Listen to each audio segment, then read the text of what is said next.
Lahore high court ने परवेज इलाही को रिहा करने का हुक्म जारी कर दिया है। नैब वाले जो थे, जब अदालत ने कह दिया बंदा गिरफ्तार ना करें और नैब वालों की अच्छी खासी इज्जत अफजाई, फिर उसके बाद पुलिस को पता नहीं कहां से हुक्म था, तो पुलिस आ कह लेंगे बंदा गिरफ्तार करना है। आखिर में नैब वालों ने धक्के दिए, एक आध हाथ वाथ चलाए और वहां पे लड़ाई हुई है। जब ये वीडियो कर रहे हो लोगों तक ये पहुंच जाए तो चौधरी परवेज इलाही जो है वो फिर गिरफ्तार।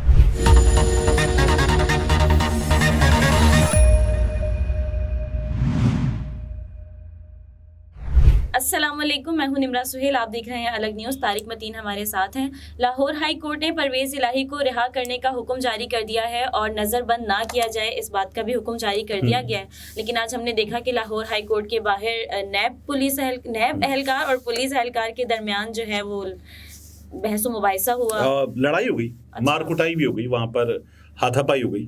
ये सीनियर रिपोर्टर हैं मोहम्मद अशफाक, दुनिया न्यूज़ के साथ होते हैं, ये वहाँ मौजूद थे। तो इन्होंने वहाँ से रिपोर्ट किया कि बाकायदा नैब वाले जो थे, जब अदालत ने कह दिया बंदा गिरफ्तार ना करें और नैब वालों की अच्छी खासी इज्जत अफजाई हो गई। पहले तो वो लाने ही नहीं चाहते थे कि जान को खतरा नहीं ला रहे, मतलब अजीब मजाक है, आपने एक बंदा गिरफ्तार कर लिया है, अब उसे अदालत बुला रही है और आप कह रहे हैं जान को खतरा नहीं ला रहे। तो फिर अदालत ने कहा लेकर आओ, अदालत लग गई, आ गए नैब वाले लेकर, अदालत ने कहा रिहा कर दो। अब जब अदालत ने कहा रिहा कर दो और केस बड़ा अच्छा लड़ा राना इंतजार साहब ने, तो फिर उसके बाद पुलिस को पता नहीं कहां से हुक्म था, तो पुलिस आ कह लेंगे बंदा गिरफ्तार करना है, मत जाओ। ये भी हुक्म दिया गया कि अब किसी भी केस में गिरफ्तारी नहीं होगी। उन्होंने कहा मत जाओ नैब वालों को। नैब वालों ने कहा हमारी इज्जत हो गई है अदालत में, अब हमें जाना है। पुलिस वो नहीं होता कि नहीं जा सकते, बंदा गिरफ्तार करके जाना। और पुलिस को पता नहीं कहां से ये हिदायत आई, पुलिस वाले जो थे वो अड़ गए कि गिरफ्तार करेगा। आखिर में नैब वालों ने धक्के दिए, एक आध हाथ वाथ चलाए और वहां पे लड़ाई हो गई है कि नहीं हम जा रहे हैं, और फिर नैब वाले चले गए। तो अब पुलिस वाले जो थे, अच्छा पुलिस वाले खुद गिरफ्तार भी करना चाहते थे और अभी भी चाहते हैं, यानी आखिरी इत्तलात आने तक मुमकिन है और बहुत मुमकिन है कि हम जब ये वीडियो कर रहे हो लोगों तक ये पहुंच जाए तो चौधरी परवेज इलाही जो है वो फिर गिरफ्तार, मतलब जबरदस्ती गिरफ्तार। अब क्यों? बस है, ठीक है। तो अब ये वाली गिरफ्तारी होगी अब चौधरी परवेज इलाही की। अब जब आपको बंदे को नजरबंद भी नहीं करना, रिहा भी करना है और फिर उसके बाद क्यों गिरफ्तार, तो अब हमने गिरफ्तार कर लिया, अब क्या किया जी, ये अगवा हो गया है, यही रह जाता है ना। तो अब मेरा ख्याल है कि हम जब ये वीडियो चल रही होगी, लोग देख रहे होंगे, तो मुमकिन तौर पर यह खबर होगी उनके सामने कि चौधरी परवेज इलाही साहब को जो है वो अब अगवा कर लिया गया है, गिरफ्तारी तो अब मुमकिन नहीं रही। तो वो एक अजीब मजाक बन गया पुलिस का, पुलिस को हुक्म देने वालों का, नैब वालों का, फिर उसके बाद एंटी करप्शन वाले आ गए वहाँ पे। अब वो नहीं होता, अच्छा यार तुमसे ऐसा लग रहा है जैसे वो नहीं होता, ये ऊपर कोई जानवर, बिल्ली का बच्चा, कोई परिंदा फंस गया है तो पुलिस कोशिश करती है, फिर उसके बाद वो बुला लेते हैं फायर ब्रिगेड वालों को कि अपनी सीढ़ी लेकर आओ, वो कहते हैं हमसे नहीं उतर रहा, फिर रेस्क्यू वाले आते हैं, ऐसा लग रहा है एक के बाद एक टीम आ रही है, एक के बाद एक टीम आ रही है। तो अब वो एंटी करप्शन वाले आ गए कि ये गिरफ्तार करेंगे। क्यों भाई, मतलब अदालत ने कह दिया रिहा कर दो, किसी केस में गिरफ्तार ना करो, नजरबंद भी ना करो, तो अब क्या करेंगे अब आप? तो मतलब ये हमें अच्छा लगता है, हम लेके जा रहे हैं इसे, क्यूट, ये अंकल हमें अच्छे लगते हैं, हम इनको लेके जा रहे हैं, तो हमें नहीं पता मतलब क्या अब रह क्या गया। इस तरह का मजाक बन चुका है। चौधरी परवेज इलाही साहब जो हैं उनके केस में, और उन्होंने बड़ी हिम्मत दिखाई है चौधरी साहब ने, मतलब इस उम्र में पूरी जेल, सख्त हालात। और चौधरी साहब की सियासत के बारे में हमने हमेशा क्या सुना कि चौधरी साहब उनकी सियासत करते हैं जी, ठीक है, चौधरी साहब उनके लिए सियासत करते हैं। ये तो किंग्स पार्टी है, ये तो कहते थे वो लोग हैं जो कहते थे मुशर्रफ को वर्दी में 25 साल भी रखेंगे, ये वो लोग हैं, ठीक है। तो इनका बड़ा मजाक उड़ता था। इन्होंने परवेज इलाही साहब ने बयान दिया कि मैं प्रेस कॉन्फ्रेंस नहीं करूंगा, ऐसे ही 4 माह जेल में नहीं गुजारे, मैं पीटीआई के साथ ही खड़ा रहूंगा। देखिए अब ये जो है चौधरी परवेज इलाही साहब की उस सियासत से जिस पर चौधरी साहब को पहले ताने मिलते थे, फिर वो जो उन्होंने नैपियां बदलने वाला बयान दे दिया था और इसको ऐसे चलाते थे वैसे चलाते थे, ये ना करें, यहां तक आ गए थे। लेकिन चौधरी परवेज इलाही साहब भी, उनके बेटे मुनीस इलाही साहब भी, मुनीस तो खैर मुल्क से बाहर है लेकिन डट गए और खड़े हुए अपनी जगह। अब चौधरी साहब ने दिखा दिया कि वो जो ताने तमाम थे ना, वो ताने देने वाले जो हैं वो रुस्वा हो गए, जलील हो गए।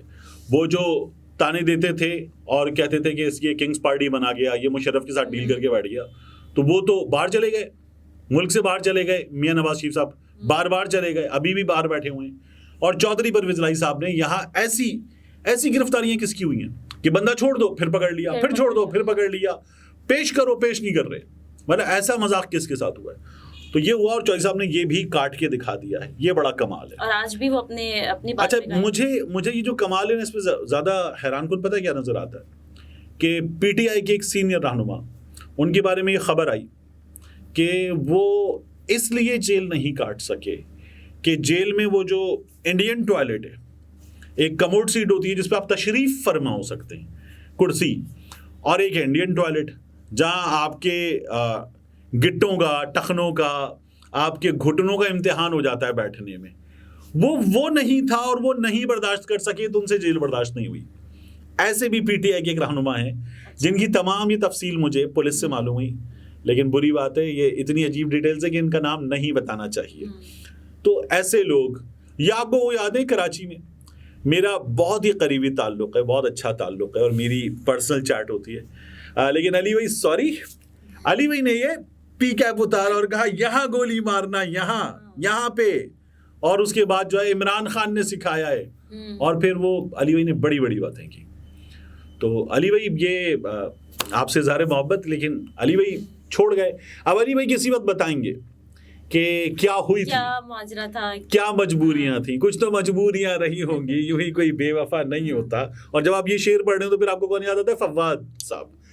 अब फवाद चौधरी साहब जो हैं वो आप देखें कि जो भागे थे जिस वक्त और उसके बाद वाली जेल, वो जेल उन्होंने काट ली थी, लेकिन फवाद चौधरी साहब जो है वो भी इन हालात में फौरी तौर पर छोड़कर अलग हो गए।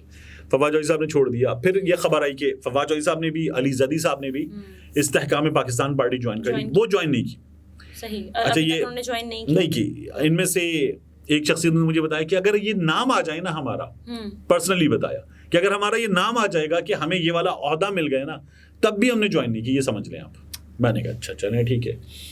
तो इनके लिए रुसवाई का मकाम है कम से कम भी, मतलब इंतहाई मोहताद अल्फाज साहब ने तो साबित कर दिया कि वो। इमरान इस्माइल साहब को देखें आप, मतलब वो शख्स, जब हम दुनिया न्यूज़ में करियर के इब्तिदाई दिनों के बाद वाला वक्त था, थोड़ा सा आगे आए थे और ख़बरें पढ़ रहे थे, तो इमरान इस्माइल साहब कराची में पार्टी के लिए काम करते थे। बाकायदा इमरान भाई SMS करते थे, SMS व्हाट्सएप वगैरह SMS करते थे कि इमरान खान का ये दौरा, और पूरे टिकर लिखे हुए, और भेजने के बाद फ़ोन करते थे कि यार ये टिकट चलवा दें, यानी नीचे टिकट चल जाए इतना, ये टिकट चलवा दें। हम कराची के जलसों में जब आते थे तो 2 लड़के साथ लेकर, उन 2 लड़कों के हाथों में क्रेट होते थे पानी की बोतलों के, हम मीडिया वालों को, इमरान भाई इनको पानी दें, इनका ख्याल रखें, एक एक के पास आके, ये होता था। फिर गवर्नर बने इमरान भाई, तो इमरान भाई को हमने बिल्कुल बदला हुआ देखा, मतलब फिर गवर्नर साहब, तो हमने वो देखा। अब ये वाले जो गवर्नर है शुएब नाई वाले, ये अलग हैं। इमरान भाई बिल्कुल अलग टाइप के गवर्नर थे, गवर्नर, तो इमरान भाई वो वाले गवर्नर थे। लेकिन इमरान खान के साथ खड़े होने का वक्त आया, इन पर इल्ज़ाम है कि प्रॉपर्टी के एक बड़े कारोबार पे ये किसी के इत्तेहादी हैं, उस कारोबार में इमरान भाई भी छोड़ गए। ऐसे बड़े बड़े लोग हैं छोड़ गए, जबकि यही असल वक्त था और यही इम्तिहान था। वरना तो देखिए ना, बात ये कि मुसीबत पड़ने पर जो है वो बंदा याद रहता है जो खड़ा रहता है, वरना खुशी का मौका हो तो हर कोई याद है, हर कोई याद है। इसमें एक बड़ी गंदी मिसाल दी जाती है, वो मैं नहीं दे रहा। तो ये लोग जो है इन्हें खड़े रहना चाहिए था। और ये शाहरियार अफरीदी हो गए, परवेज इलाही साहब हो गए, इन लोगों ने मिसाल, अली मोहम्मद खान हो गए, बिल्कुल, और भी लोग हैं, हमाद अजहर हैं, मतलब बूढ़ा बाप, बहनों के घर पे छापे, मियां असलम इकबाल हैं, उनके मुख्तलिफ रिश्तेदारों के घरों पे धड़ाधड़ छापे। उमर चीमा साहब हैं, Umar Cheema is one of the best examples, वो हैं। यास्मीन राशिद साहिबा इन मिसालों में सबसे ऊपर, आलिया हमजा साहिबा हैं, ठीक है ना, वो लड़कियां हैं, और वो तैयबा राजा, सनम जावेद, खदीजा शाह, मतलब खदीजा शाह पाकिस्तानी नेशनल भी, और फिर उसके बाद बाहर की शहरियत भी, और फर्स्ट वर्ल्ड की, और वो इन हालात में, इन जेलों में, वो भी उसको काट रही हैं। तो ये जो लोग हैं, इन्होंने अपने आप को बाकायदा इज्जत का हकदार करार दिलवाया है। चौधरी परवेज इलाही साहब एक मिसाल बने, उम्मीद नहीं थी लोगों को, इमरान खान साहब ने खुद भी कहा कि उन्हें भी उम्मीद नहीं थी, लेकिन ये करके दिखाया। लेकिन अब इस वक्त चौधरी परवेज इलाही साहब के हक में एक और बात जा रही है कि उनको अभी कुछ दिन और अंदर रहना होगा, इस बात का फैसला कर लिया गया है, कुछ हो जाए ऊपर से हिदायत है। चौधरी साहब आप हमें अच्छे लगते हैं, क्यूट हैं, ऐसे करके रख लेंगे वो अपने पास, इसके अलावा तो कोई चीज़ रहनी गई है। सही। नाज़रीन, गुफ्तगू आपने मुलाहिज़ा फरमाई। तारिक मतीन हमारे साथ थे, इजाज़त दीजिए, अल्लाह हाफिज़।